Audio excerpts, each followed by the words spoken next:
យអណ្ដាតនឹងមានពណ៌ផ្កាឈូកស្រស់ស្អាតជាមួយវិធីធម្មជាតិទាំងនេះកង្វះអនាម័យមាត់ធ្មេញជាមូលហេតុចម្បងបំផុតមួយដែលបណ្ដាលឲ្យអណ្ដាតគ្មានសុខភាពល្អនិងគួរឲ្យខ្ពើម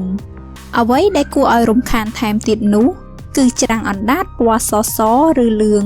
លើផ្ទៃអណ្ដាតអាចបង្កក្លិនខ្យល់ដង្ហើមមិនល្អថែមទៀតផងទោះជាយ៉ាងណាថ្ងៃនេះយើងនឹងបង្ហាញឲ្យដឹងពីគន្លឹះងាយ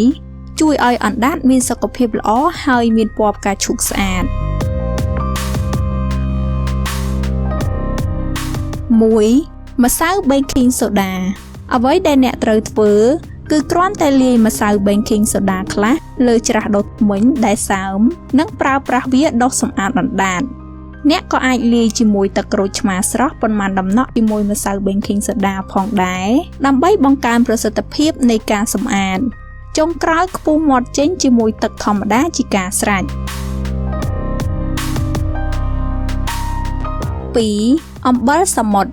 រោយអំបិលលើច្រាសដុសធ្មេញសើមនិងប្រើប្រាស់វាដុសសម្អាតអណ្ដាតអ្នកក៏អាចលាយជាមួយអំបិល1ស្លាបព្រាកាហ្វេក្នុងទឹកក្តៅឧណ្ហៗ1កែវដើម្បីខ្ពុះមាត់សម្អាតអណ្ដាតផងដែរ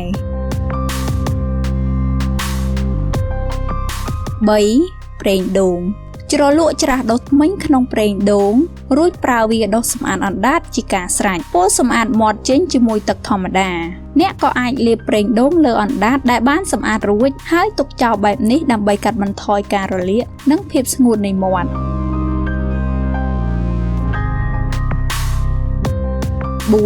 ប្រទាលកន្ទុយក្រពើ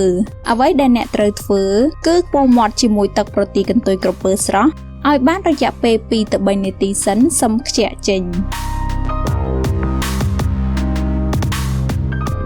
5. រមៀតលាយទឹកក្រូចឆ្មាស្រស់បន្តិចជាមួយម្សៅរមៀតរហូតក្លាយជាល្បាយខាប់ៗ